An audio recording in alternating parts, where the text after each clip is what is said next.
ನಮಸ್ಕಾರ. ನಾನು ಡಾಕ್ಟರ್ ಪದ್ಮಿನಿ ಪ್ರಸಾದ್, ಸ್ತ್ರೀರೋಗ ತಜ್ಞರು, ಲೈಂಗಿಕ ತಜ್ಞರು.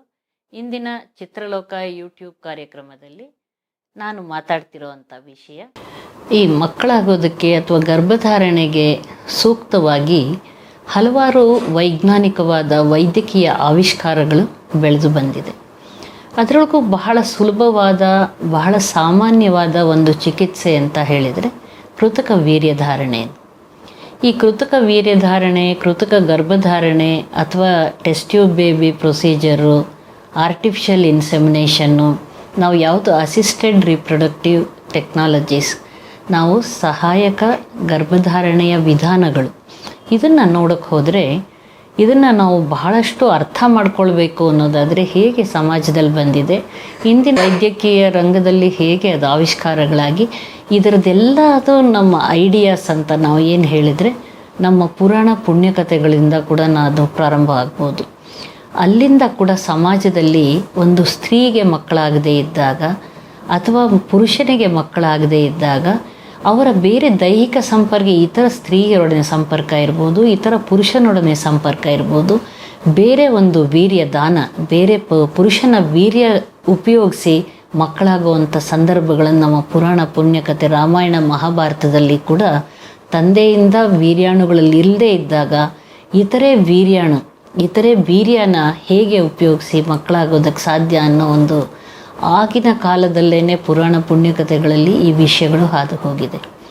ಅಥವಾ ಒಂದು ಗರ್ಭಧಾರಣೆಯಾದಾಗ ಎಬ್ರಿಯೋ ಟ್ರಾನ್ಸ್ಫರ್, ರೋಹಿಣಿ ಗರ್ಭಕ್ಕೆ ಹೇಗೆ ದೇವಕಿ ತನ್ನ ಒಂದು ಗರ್ಭವನ್ನು ಎಂಬ್ರಿಯೋ ಟ್ರಾನ್ಸ್ಫರ್ ಅಂತ ನಾವು ವರ್ಗಾಯಿಸಿ ಬಲರಾಮನ ಒಂದು ಹುಟ್ಟಿಗೆ ಕಾರಣಲಾಗಿದೆ.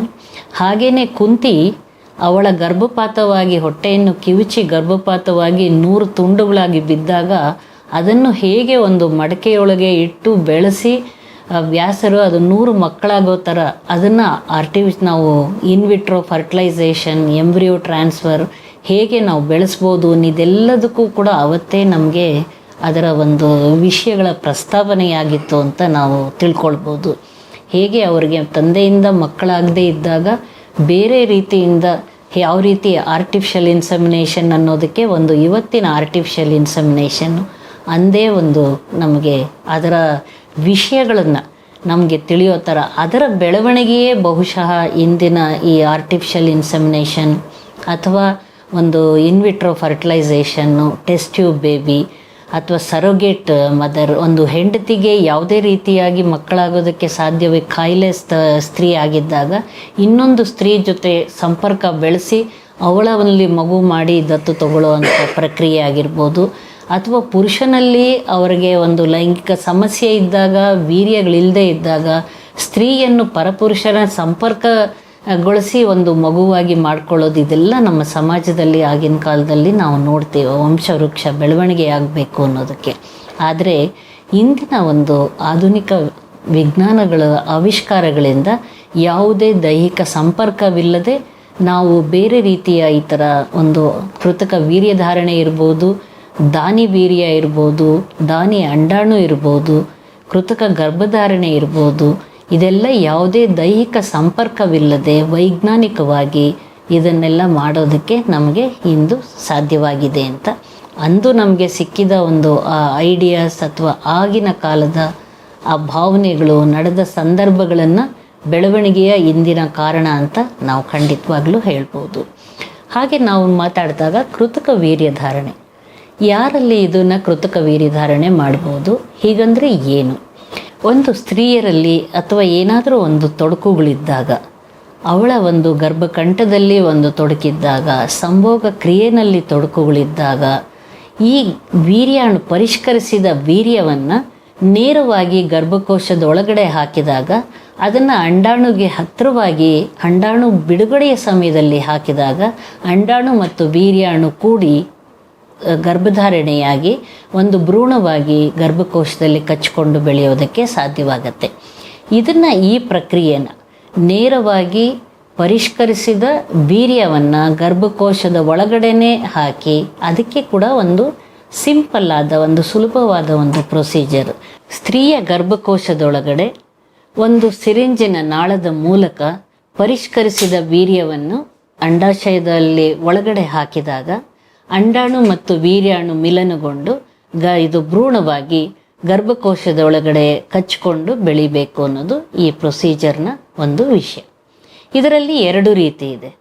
ಆರ್ಟಿಫಿಷಿಯಲ್ ಇನ್ಸೆಮಿನೇಷನ್, ಅದನ್ನು ಒಂದು ಕೃತಕ ವೀರ್ಯಧಾರಣೆ ಮಾಡಿದಾಗ ಪತಿಯ ವೀರ್ಯವನ್ನು ಉಪಯೋಗಿಸಿ ಮಾಡೋದು ಒಂದು ಕಡೆ, ಇನ್ನೊಂದು ಕಡೆ ದಾನಿ ವೀರ್ಯನ ಉಪಯೋಗಿಸಿ ಮಾಡುವಂಥದ್ದು.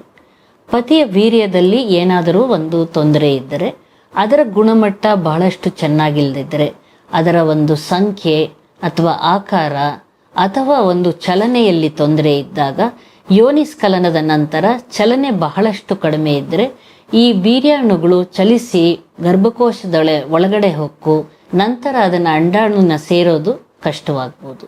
ಇಂಥವರಲ್ಲಿ ಪರಿಷ್ಕರಿಸಿದಾಗ ಅದರ ಚಲನೆ ಸುಲಭವಾಗಿ ಹೆಚ್ಚಾಗಿ ನಾವು ಗರ್ಭಕೋಶದ ಒಳಗಡೆನೆ ನೇರವಾಗಿ ಹಾಕೋದ್ರಿಂದ ಈ ತೊಂದರೆಗಳನ್ನು ಕಡಿಮೆ ಮಾಡಿ ಅಂಡಾಣು ಮತ್ತು ವೀರ್ಯಾಣುಗಳ ಮಿಲನ ಸಾಧ್ಯವಾಗುತ್ತೆ. ಇದು ಒಂದು ಪತಿಯಲ್ಲಿ ತೊಂದರೆ ಇದ್ದಾಗ ನೋಡುವಂಥದ್ದು. ಇನ್ನು ಕೆಲವರಲ್ಲಿ ಸ್ತ್ರೀಯರಲ್ಲಿ ಗರ್ಭಕಂಠದ ತೊಂದರೆಗಳು, ಸೋಂಕು ಮತ್ತು ಇತರೆ ತೊಡಕುಗಳಿಂದಾಗಿ ಅದು ವೀರ್ಯಾಣುಗಳೆಲ್ಲ ಯೋನಿ ಒಳಗಡೆ ನಾಶವಾಗಿ ಗರ್ಭಕೋಶದ ಒಳಗಡೆ ಹೋಗೋಕ್ಕೆ ತೊಂದರೆ ಆಗ್ಬೋದು. ಇಂತಹ ಸಂದರ್ಭದಲ್ಲಿ ನೇರವಾಗಿ ಗರ್ಭಕೋಶದ ಒಳಗಡೆ ಹಾಕೋದ್ರಿಂದ ಅಂಡಾಣು ವೀರ್ಯಾಣು ಮಿಲನ ಸಾಧ್ಯವಾಗತ್ತೆ. ಕೆಲವರಲ್ಲಿ ಏನಾಗುತ್ತೆ, ಗಂಡ ಹೆಂಡತಿ ಬೇರೆ ಬೇರೆ ಊರುಗಳಲ್ಲಿ ಇರ್ತಾರೆ, ಬೇರೆ ಒಟ್ಟಾಗಿ ಆ ಸಮಯದಲ್ಲಿ ಸಂಭೋಗ ಕ್ರಿಯೆ ನಡೆಸೋದಕ್ಕೆ ಸಾಧ್ಯವಾಗೋದಿಲ್ಲ.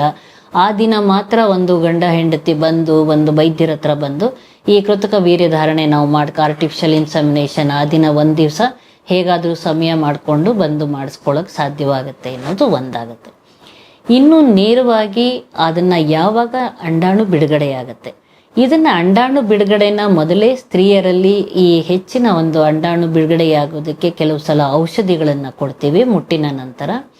ಇದನ್ನು ಸ್ಕ್ಯಾನಿಂಗ್ ಮೂಲಕ ಪರೀಕ್ಷೆ ಮಾಡಿದಾಗ ಅಂಡಾಣು ಬಲಿತಾ ಇದೆಯಾ, ಅದು ಬಿಡುಗಡೆಗೆ ಸಿದ್ಧವಾಗಿದೆಯಾ ತಿಳಿದುಕೊಂಡು ಅದನ್ನು ಅಂಡಾಣು ಬಿಡುಗಡೆಗೋಸ್ಕರವಾಗಿ ಒಂದು ಹಾರ್ಮೋನಿನ ಇಂಜೆಕ್ಷನ್ ಕೊಡೋದ್ರಿಂದ ಮುಂದಿನ ಒಂದು 36-48 ಗಂಟೆಗಳಲ್ಲಿ ಈ ಅಂಡಾಣು ಬಿಡುಗಡೆಯಾಗತ್ತೆ ಅನ್ನೋ ಆ ಸಮಯನ ನಾವು ನಿರ್ಧರಿಸಿ ಆ ಸಮಯದಲ್ಲಿ ಪತಿ ಒಂದು ಅಲ್ಲಿಗೆ ವೈದ್ಯರ ಹತ್ರ ಬಂದು ನಂತರ ಅವರು ವೈದ್ಯನ ಅವರ ವೀರ್ಯವನ್ನು ಸಂಗ್ರಹಿಸಿ ಅದನ್ನು ಪರಿಷ್ಕರಣೆ ಮಾಡಲಾಗತ್ತೆ.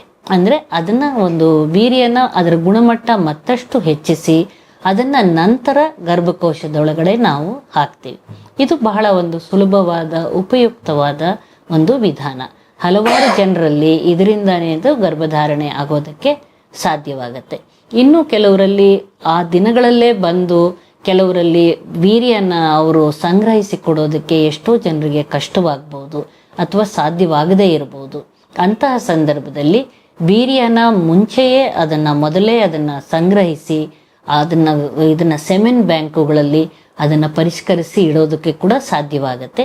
ಯಾವ ಸಮಯದಲ್ಲಿ ಅಂಡಾಣು ಬಿಡುಗಡೆ ಆಗತ್ತೆ ಸ್ತ್ರೀ ಬಂದು ಆ ಸಮಯದಲ್ಲಿ ಅದನ್ನು ತೆಗೆದು ಕೂಡ ನಾವು ಗರ್ಭಕೋಶದ ಒಳಗಡೆ ಹಾಕೋದಕ್ಕೆ ಸಾಧ್ಯವಾಗತ್ತೆ.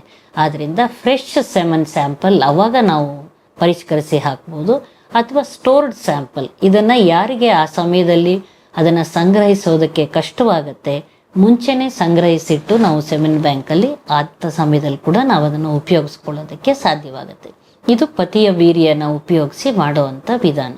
ಇನ್ನು ಕೆಲವರಲ್ಲಿ ಕೆಲವು ಸಲ ವೀರ್ಯಾಣುಗಳ ಉತ್ಪತ್ತಿನೇ ಇಲ್ಲದೆ ಇರ್ಬೋದು ಅಥವಾ ಸಂಖ್ಯೆ ಬಹಳಷ್ಟು ಕಡಿಮೆ ಇರ್ಬೋದು. ಆ ಸಮಯದಲ್ಲಿ ಅವರಿಗೆ ತೊಂದರೆಗಳಾಗ್ತಾ ಇರ್ಬೋದು.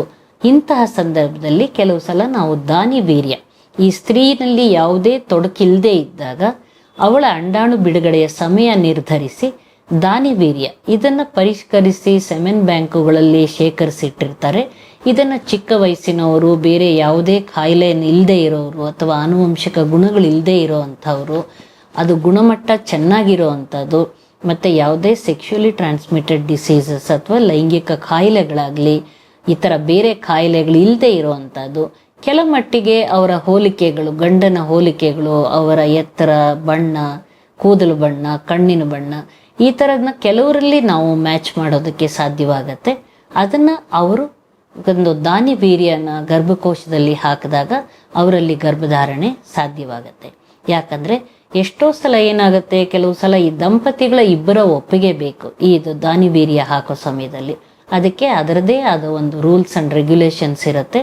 ಅವರಿಬ್ಬರಿಗೆ ಸರಿಯಾದ ರೀತಿಯಾಗಿ ಮಾರ್ಗದರ್ಶನ, ಆಪ್ತ ಸಮಾಲೋಚನೆ ಮಾಡಿ, ಯಾಕಂದರೆ ಪತಿ ಕೂಡ ಅದಕ್ಕಾಗಿ ಒಪ್ಕೊಳ್ಬೇಕು ಬೇರೆ ದಾನಿವೀರ್ಯ ಹಾಕೋದಕ್ಕೆ.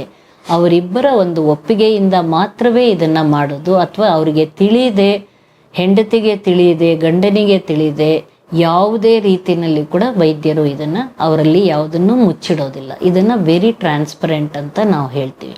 ಯಾಕಂದರೆ ಇದು ಮುಂದೆ ಅವರ ಒಂದು ಸಂಸಾರದಲ್ಲಿ ದೊಡ್ಡ ತೊಂದರೆಯಾಗಿ ಮಾರ್ಪಾಡಾಗಬಾರ್ದು. ಯಾಕಂದರೆ ಈಗ ಅವರದ್ದೇ ಒಂದು ಸ್ತ್ರೀ ತನ್ನ ಹೊಟ್ಟೆಯಲ್ಲೇ ಬೆಳೆದ ಒಂದು ಮಗುವನ್ನು ಬೆಳೆಸಿ ಅದನ್ನು ಹುಟ್ಟಿನಿಂದ ತಂದೆ ತಾಯಿಗಳ ಜೊತೆನೇ ಇರೋದ್ರಿಂದ ಅವರಲ್ಲಿ ಸಹಜವಾಗಿ ಅದರ ಜೊತೆಗೆ ಒಡನಾಟ, ಇದರೊಳಗೆ ಅವರ ಒಂದು ಸಂಬಂಧ, ಬಾಂಧವ್ಯ ಬೆಳ್ಕೊಳ್ಳೋದಕ್ಕೆ ಸಾಧ್ಯವಾಗತ್ತೆ. ಯಾಕಂದರೆ ಅವರಲ್ಲಿ ವೀರ್ಯಾಣುಗಳೇ ಇಲ್ಲದೆ ಇರೋವಂಥ ಸಂದರ್ಭಗಳಲ್ಲಿ ಅವರಿಗೆ 2 ಇಲ್ಲ ದಾನಿವೀರ್ಯ ಉಪಯೋಗಿಸಿ ಸ್ತ್ರೀನಲ್ಲಿ, ಹೆಂಡತಿಯಲ್ಲಿ ಗರ್ಭಧಾರಣೆಯಾಗಿ ಮಗು ಮೊದಲಿಂದ ಹುಟ್ಟಿದಾಗಲಿಂದ ಅವ್ರದ್ದೇ ಮಗು ಆಗುತ್ತೆ. ಅದು ಬಿಟ್ಟರೆ ಅವ್ರಿಗೆ ದತ್ತು ತಗೊಳ್ಳೋದು. ಇವೆರಡು ಆಪ್ಷನ್ಸಲ್ಲಿ ದತ್ತು ತಗೊಂಡಾಗ ಮಗು ಬೇರೆನೇ ಮಗು ಆಗಿರ್ಬೋದು. ಆದರೆ ಇದರೊಳಗೆ ತಾಯಿಯ ಭಾಗವಾದರೂ ಇದರೊಳಗೆ ಇರುತ್ತೆ ಅನ್ನೋ ಒಂದು ಕಾರಣದಿಂದ ಹಲವಾರು ಪುರುಷರು ಅದಕ್ಕಾಗಿ ಒಪ್ಪಿಗೆ ಕೊಡ್ತಾರೆ. ಅವರ ಒಪ್ಪಿಗೆಯಿಂದ ಮಾತ್ರ ಈ ದಾನಿವೀರ್ಯನ ನಾವು ಒಳಗಡೆ ಹಾಕಿ ಕೃತಕ ವೀರ್ಯಧಾರಣೆ ಮಾಡೋದಕ್ಕೆ ಸಾಧ್ಯವಾಗತ್ತೆ. ಯಾಕಂದರೆ ಇದ್ರ ಬಗ್ಗೆ ಸರಿಯಾದ ಮಾಹಿತಿ ಪಡ್ಕೊಂಡಿದ್ರೆ ಜನರಲ್ಲೂ ಕೂಡ ಬೇಡದ ಒಂದು ಭಯ, ಕುತೂಹಲ ಅಥವಾ ನಂಬಿಕೆ, ಅಪನಂಬಿಕೆಗಳಿಂದ ದೂರ ಆಗೋದಕ್ಕೆ ಸಾಧ್ಯವಾಗತ್ತೆ. ಎಷ್ಟೋ ಸಲ ಏನಾಗುತ್ತೆ, ಬೇರೆ ಬೇರೆ ಹೊರದೇಶದಲ್ಲಿ ಗಂಡ ಕೆಲಸ ಮಾಡ್ತಿರ್ಬೋದು. ಅಂಥ ಸಮಯದಲ್ಲಿ ಪರಿಷ್ಕರಿಸಿದ ವೀರ್ಯನ ನಾವು ಇಟ್ಟು ಸ್ತ್ರೀ ಇಲ್ಲಿದ್ದಾಗ ಅವರಲ್ಲಿ ನಾವು ಅದನ್ನು ಉಪಯೋಗಿಸ್ಬೋದು. ಮತ್ತು ಕೆಲವು ಸಮಯದಲ್ಲಿ ಪುರುಷನಿಗೆ ಬಹಳಷ್ಟು ತೀವ್ರತರವಾದ ಲೈಂಗಿಕ ಸಮಸ್ಯೆಗಳಿದ್ದಾಗ, ನಿಮ್ರ ದೌರ್ಬಲ್ಯ ಇರ್ಬೋದು, ಬಹಳವಾದ ಶೀಘ್ರ ಸ್ಖಲನ ತೊಂದರೆ ಇರ್ಬೋದು, ಅಥವಾ ಸ್ಖಲನ ಆಗೋದಕ್ಕೇ ತೊಂದರೆಯಾಗುವಂಥ ಸಂದರ್ಭಗಳು, ಇಂಥ ಸಂದರ್ಭಗಳಲ್ಲಿ ಕೂಡ ಅವರು ಈ ವೀರ್ಯನ ಇದನ್ನು ಸಂಗ್ರಹಿಸಿ ಕೊಟ್ಟಾಗ ಆರ್ಟಿಫಿಷಿಯಲ್ ಇನ್ಸೆಮಿನೇಷನ್ ಮೂಲಕ ನಾವು ಮಾಡ್ಬೋದು. ಇನ್ನು ಕೆಲವರಲ್ಲಿ ಏನಾಗುತ್ತೆ, ಈಗ ಸಂಭೋಗದ ಸಮಯದಲ್ಲಿ ಅವರಿಗೆ ಸಮಯದ ಯಾವುದೇ ಒಂದು ಆತಂಕ, ಭಯ ಅಥವಾ ಲೈಂಗಿಕ ಸಮಸ್ಯೆಗಳಿಂದ ಅವರಿಗೆ ಸರಿಯಾದ ರೀತಿ ಶಿಶ್ನ ಯೋನಿ ಪ್ರವೇಶ ಮಾಡೋದಕ್ಕೆ ಪೆನಿಟ್ರೇಷನ್ ಸಾಧ್ಯವಾಗದೇ ಇದ್ದಾಗ ಅವರಲ್ಲಿ ಮನೆಯಲ್ಲೇ ಕೂಡ ಅವರು ಸೆಲ್ಫ್ ಇನ್ಸೆಮಿನೇಷನ್ ಅನ್ನೋ ರೀತಿ ಒಂದು ಸ್ವಚ್ಛವಾದ ಒಂದು ಸ್ಟೀಲ್ ಕಪ್ನಲ್ಲಿ, ಡಬ್ಬದಲ್ಲಿ ವೀರ್ಯನ ಸಂಗ್ರಹಿಸಿ ಒಂದು ಚಮಚ ಅಥವಾ ಸಿರಿಂಜಿನಲ್ಲಿ ನೀಡ್ಲು ತೆಗೆದು ಸಿರಿಂಜಿನ ಮೂಲಕ ಯೋನಿ ಒಳಗೆ ಹಾಕೋ ಥರ ಮನೆಯಲ್ಲೇ ಕೂಡ ಎಷ್ಟೋ ಜನ ಒಂದು ಹೌಸ್ ಇನ್ಸೆಮಿನೇಷನ್ ಅಂತ ಕೂಡ ಮಾಡ್ಕೋಬೋದು. ಇದರಿಂದ ಕೂಡ ಎಷ್ಟೋ ಜನರಲ್ಲಿ ಗರ್ಭಧಾರಣೆ ಆಗೋದಕ್ಕೆ ಸಾಧ್ಯವಾಗಿದೆ. ಕೆಲವು ಸಲ ಕೆಲವು ಕಾರಣಗಳಿಂದ ಸಂಭೋಗ ಕ್ರಿಯೆ ಮುಗಿಸೋಕ್ಕೆ ಸಾಧ್ಯವಾಗಲ್ಲ. ಇಂಥವರಲ್ಲಿ ಮನೆಯಲ್ಲೇ ಅವರೇ ಕೂಡ ಇದನ್ನು ಸಂಗ್ರಹಿಸಿ ಸ್ತ್ರೀಯ ಒಂದು ಯೋನಿ ಒಳಗೆ ಅದನ್ನು ಹಾಕಿದಾಗ ಬೇರೆ ಯಾವುದೇ ತೊಡಕುಗಳಿರಲಿಲ್ಲ ಅಂದಾಗ ಅಂಥವರಲ್ಲಿ ಕೂಡ ಗರ್ಭಧಾರಣೆ ಸಾಧ್ಯವಾಗತ್ತೆ. ಇದು ಆರ್ಟಿಫಿಷಿಯಲ್ ಇನ್ಸೆಮಿನೇಷನ್ ಬಗ್ಗೆ ನೀವು ತಿಳ್ಕೊಳ್ಬೇಕಾದ ಪ್ರಮುಖ ಅಂಶಗಳು.